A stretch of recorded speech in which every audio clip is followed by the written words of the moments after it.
আজ আমরা যাদের রুহের মাগফিরাত কামনা করলাম, এই 20 বছরের ব্যবধানে, 30 বছরের ব্যবধানে, 10 বছরের ব্যবধানে, 50 বছরের ব্যবধানে আবার এর পরের লোকেরা আমাদের রুহের মাগফিরাত কামনা করে। এটা কি পরিমাণ বাস্তবতা, কি পরিমাণ বাস্তব! এটাকে অস্বীকার করার, না বুঝার কিছুই নাই, মৃত্যুকে না বুঝার কিছুই নেই। কারণ এত বেশি জলজ্জান্ত আল্লাহ তাআলা এটা আমাদের সামনে দেখাইছেন, এত মানুষের মৃত্যু আল্লাহ আমাদের সামনে দেখাইছেন, এটাকে অস্বীকার করার, না বুঝার কিছুই কিছুই নেই। গাফেল সন্তান কোনো কিছুতেই যাকে কোনো আসর করে না। আহা, আপনারা জানেন না, আপনাদের এক এক ছেলের অবস্থা হলো কলিজাটা পাথর হয়ে গেছে, কোনো কিছুই তার কলিজা নাড়ায় না। এত শক্ত জানোয়ার যে খোদার 365 দিনে কোনো দিন ফজরের নামাজ পড়ে না, একদিনও না। মানুষের বাচ্চা এত বড় জানোয়ার হয় কেন? আরে তুই কোন মানুষের বাচ্চা? তুই কোন মার দুধ খাইলি? নাফরমান! কেমনে মানুষ? কি ধরনের মানুষ? একদিনও নামাজ পড়ে? ছি ছি ছি ছি ছি! মুসলমানের বাচ্চা এত বড় জানোয়ার হয় কেমনে? কোনদিন নামাজ পড়ে না, 6 মাসে 9 মাসে কোনদিন বলতে পারবে না নাফরমান কোনদিন 5 ওয়াক্ত নামাজ পড়ছে কিনা। হায় হায়, এত বড় অসভ্য! মায়ের সন্তান হয় কেমনে? বাবার সন্তান হয় কেন? চিন্তা কর, কোনো কিছুই ছেলে পেলেদের হালাত হলে এই পরিমাণ লাগাম ছাড়া কিসের মা কিসের বাবা, কে তার মা কে তার বাপ, কে কি তার ধর্ম, তার আল্লাহ কে, তার রসুল কে, তারে বানাইছে কে, আসছে কোত্থেকে, কেন আসছে, কি করতেছে, কি করছে, কিচ্ছুর খবর, কিচ্ছুর খবর। আসে, হাঁটে, বুট খায়, বন খায়, মোবাইল টিপে, খাড়াইয়া মতে, বইয়া মতে, বন্ধু বান্ধবদের সাথে আড্ডা দেয়, মেয়ের পিছনে ঘুরে, অসভ্য অশ্লীল কথাবার্তা বলে। এটা কি একটা জিন্দেগি হলো? ভেবে দেখেন, উফ! কোন সুস্থ স্বাভাবিক মানুষ এমন হয়? বলো ভাইয়া, বলো। রাগ করো না বাপ, কে তোমার করে মনে করাই দিবে? কেউ মনে করে। বাবা মারও ফিকির শেষ, শুধু টাকা রোজগারের ফিকির। দেশে থাইকা পারো, নইলে বিদেশ গিয়া পারো, কোনো না কোনো ভাবে পয়সা রোজগার করো। টাকা রোজগার করলে মা বাপ খুশি, টাকা রোজগার না করলে না অখুশি, খালাস। এরপরে ইমান আছে কিনা, ইসলাম আছে কিনা, নামাজ আছে কিনা, কোরআন আছে কিনা, আল্লাহ চিনি কিনা, হালাল হারাম কিনা, জায়েজ না জায়েজ না, এত কিছু আমার দরকার। ফুতের জিগায়ও না যে ফুত কামাই যে করতেছ, কি হালাল কামাই করো না হারাম না, এত কিছুর দরকার কি? টাকা দিতেছে, খাইতেছে, ঘুমাইতেছে, বিল্ডিং করতে আসে, জমি কিনতে আসে, আপেল মালটা খাইতেছে।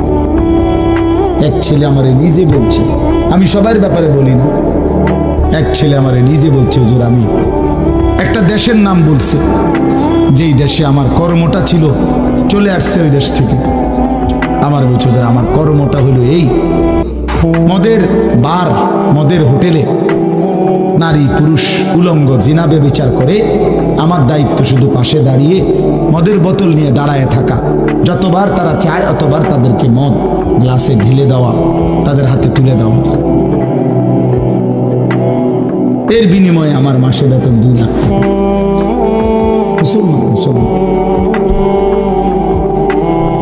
মুসলমানের সন্তান, বাংলাদেশের সন্তান। তো এই টাকা যখন বাবা খাচ্ছেন, বিল্ডিং করতেছে, কোনো টেনশন নাই। আমি আবারও বলছি, আমি সবার জন্য বলি, ওই বলছি দিকে অট্টা করেছি, কথা বুঝছেন? আমি তো নাম ঠিকানা বলি না। এই জন্য আমার বাপ ডাক দিয়েন না, ডাক দিয়েন না, একজনও ডাক দিয়েন না, অসভ্যরে ডাক দিয়েন না। হ্যাঁ হ্যাঁ, ডাক দিবেন কেন? হাইওয়ানকে ডাক দিবেন কেন? শুনেন, আপনারাই শুনেন, এত এত মানুষ শুনতে হবে না। যদি আমার এই কথা একজনে বুঝেন, আমি মনে করি এতটুকুই আমার লাভ। দুইজন বুঝতে দুইজনই লাভ। আল্লাহ আমাদেরকে তৌফিক দান করে। চলেন,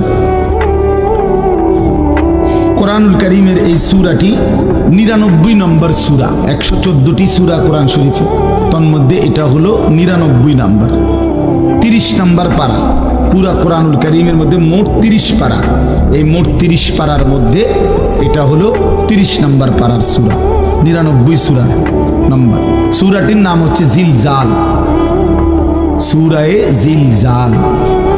জিলজাল শব্দের অর্থ বা জালজালা, জিলজাল একই শব্দ, দুইটার দুই রকম ব্যবহার। অর্থ হলো ভূমিকম্প। জিলজাল শব্দের অর্থ কি বলেন? ভূমিকম্প। ভূমিকম্প, এই যে জমিন কাঁপে, ভূমিকম্প হয়, এই সূরার অর্থ হলো এইটা। এই ভূমিকম্প বলতে, জিলজাল বলতে আল্লাহ তাআলা কিয়ামতের ভূমিকম্প বুঝাইছে। পৃথিবীতে এমনিতে প্রতিনিয়ত মাঝে মধ্যে বিভিন্ন এলাকা ভেদে, অঞ্চল ভেদে ভূমিকম্প হয়। হ্যাঁ, আধা মিনিট, 30 সেকেন্ড, 40 সেকেন্ড, 50 সেকেন্ড, কিংবা তার চাইতে সামান্য কম বেশি এরকম সময় ভূমিকম্প হয়। এতেই বহু ক্ষয়ক্ষতি হয়। যখনই যেখানে কোথাও ভূমিকম্প হয়, তো সেখানে অনেক ক্ষয়ক্ষতি হয়, ঘর বাড়ি বিভিন্ন কিছুর অনেক ক্ষতিগ্রস্ত হয়। কিন্তু আল্লাহ তাআলা বলেন একটি চূড়ান্ত ভূমিকম্প আছে, যেই ভূমিকম্পটা যখন হবে তখন একসাথে আল্লাহর সৃষ্টি পুরাটা জমিন একসাথে ভূমিকম্প হবে, এবং সেটা কতক্ষণ থাকবে সেটা আল্লাহই জানে, সেটা আল্লাহই জানে। এরকম ভূমিকম্প হবে, আর সেই ভূমিকম্পটা হলো কিয়ামতের ভূমিকম্প। অর্থাৎ এই পৃথিবী ধ্বংস করার জন্য আল্লাহ তাআলা তার গোটা সৃষ্টি জগৎকে মউত দিবেন। মৃত্যু দুই রকমের, একটা হলো ব্যক্তিগত পৃথক একক মৃত্যু, আর একটা হলো গোটা আলমের মৃত্যু।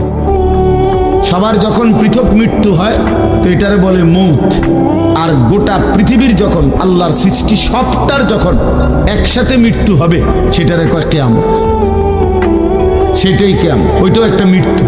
আসমানের মউত হবে, জমিনের মউত হবে, সূর্য চন্দ্র গ্রহ নক্ষত্রের মৃত্যু হবে, অর্থাৎ সব কিছু শেষ হবে। তো এই যে কিয়ামত, এটা আমাদের ঈমানের অংশ, এটা হবেই হবে, এটা হবেই হবে। আখিরাত, কিয়ামত, এই পৃথিবী একদিন ধ্বংস হবে, শেষ হবে, এটা কোরআনুল কারীমের অসংখ্য আয়াতে আল্লাহ তাআলা বলছেন, বারবার বলছেন, বারবার, যে বান্দা যত সুন্দরী তোমার কাছে লাগে দুনিয়া, যত আকর্ষণীয় মনে হয় না কেন দুনিয়া, একে তো তুমিও থাকবে না, একে তো দুনিয়া নিজেই থাকবে। দুটোটা মনে রাখবে, না তুমি থাকবে স্থায়ী, না দুনিয়া থাকবে স্থায়ী, কোনোটাই না। তুমিও মৃত্যুবরণ করবা, একদিন দুনিয়ারও মৃত্যু হয়েছে, দুনিয়ারও মৃত্যু হয়েছে। প্রতিটা মানুষকে মরতে হবে, এটা আমরা সবাই জানি। কুল্লু নাফসিন যায়িকাতুল মাউত, সমস্ত আত্মা, সমস্ত প্রাণ, আল্লাহ তাআলা বলেন মৃত্যুর স্বাদ গ্রহণ করুন, মৃত্যুর স্বাদ গ্রহণ করুন। কুল ইন্নাল মাউতাল্লাযী তাফিরুনা মিনহু ফাইন্নাহু মুলাকীকুম। আল্লাহ তাআলা বলেন, হে নবী আপনি বলে দেন, ও দুনিয়াবাসী, মৃত্যু থেকে তোমরা যেখানেই পলায়ন করো না কেন, মৃত্যু তোমাদের সাথে সেখানে গিয়েই নিজেই মোলাকাত করো, সাক্ষাৎ করো। তুমি ডাকতে হবে না, মৃত্যু নিজেই আসে, মৃত্যু নিজেই আসে। আইনামা তাকুনু ইউদরিকুমুল মাউতু ওয়ালাউ কুনতুম ফি বুরুজিন মুশাইয়াদা। আল্লাহ বলে, তুমি যদি এমন একটা বিল্ডিং বানাও, ঘর বানাও, যে ঘরটা অনেক উঁচা, যে ঘরটার উপর দিয়া কেউ ভিতরে ঢুকতে পারবে না, যে ঘরটার মধ্যে একটা ছিদ্র নাই, একদম আটকানো, তো এরকম একটা ছিদ্রবিহীন সুউচ্চ ঘরও যদি তুমি বানিয়ে তার ভেতরেও তুমি আশ্রয় নাও, তো ইউদরিকুমুল মাউতু, মৃত্যু তোমার সেখানেই পৌঁছবে, তোমার সেখানেই পৌঁছবে। প্রিয় ভাই আমার, বন্ধু আমার, নওজোয়ান সাথীরা আমার, মৃত্যু এক অনিবার্য বাস্তবতা, চিরন্তন বাস্তবতা। এটা গ্রহণ করতেই হবে। হাসলেও মরতে হবে, কাঁদলেও মরতে হবে, সুখেও মরতে হবে, দুঃখেও মরতে হবে। রাজপ্রাসাদ আর অট্টালিকার মানুষটাও মরে যাবে। জীর্ণ কুটিরে যে লোক থাকে, হ্যাঁ, সেই লোকটাকেও মরতে হবে। জীবনে কোনোদিন দুঃখ দেখে নাই যে সেও মরে যাবে, জীবনে কোনোদিন সুখ দেখে নাই যে সেও মরে যাবে, সব মরে যাবে। এটাই সত্য, এটাই বাস্তবতা। অতএব মৃত্যু এক অনিবার্য বাস্তবতা, এটা গ্রহণ করতেই হবে। এটা যদি আমরা মনে রাখি, আমাদের জীবন অনেক সুন্দর হতো, অনেক সুন্দর হতো। রাসূলুল্লাহ সাল্লাল্লাহু আলাইহি ওয়াসাল্লাম বলছেন, আকসিরু যিকরা হাদিমিল লাযযাত ইয়ানি আল মাউত। আল্লাহর নবী বলেন, আমার উম্মত তোমরা বেশি বেশি ওই জিনিসটা স্মরণ করো যে জিনিস তোমাদের সমস্ত স্বাদ, আনন্দ, আহ্লাদ চিরতরে মিটায় দেবে, তোমারে চিরস্তব্ধ করে দেবে। জলজ্জান্ত মানুষটা আমাদের সামনে হাঁটতো, চলতো, উঠতো, বসতো, ঘুরতো, ফিরতো, হ্যাঁ, সেই মানুষটা মনে করেন আমার চোখের সামনে নাই, তার লাশ আমার সামনে। আহা, সেই লোকটা স্তব্ধ। পৃথিবীর কত মানুষ কত আওয়াজ করতেছে, কত শোরগোল করতেছে, কিন্তু এই লোকটা হাতও নাড়ে না, পাও নাড়ে না, চোখও মেলে না, আর কিছু। এ কি আশ্চর্য বিষয়! চোখের সামনের এই মানুষটা নাই, কি হলো তার? কে তারে থামায় দিল? কে তারে স্তব্ধ করে দিল? এ তো আমার মতো ঘুরতো, ফিরতো, হাঁটতো। আহ, আমার আব্বারে আমি কত দেখছি, একদিন আমার আব্বা চলে গেলেন। আমার দাদারে আমি কত দেখছি, আমার দাদা একদিন চলে গেল। আমার জ্যাঠারে আমি দেখে আসছি, দোয়া করে আসছি, ফু দিয়ে আসছি। এক সপ্তাহ পরে দাদ জ্যাঠা ইন্তেকাল করলেন। আবার এক সপ্তাহ পরে আমি গিয়া জ্যাঠার জানাজা পড়াইছি।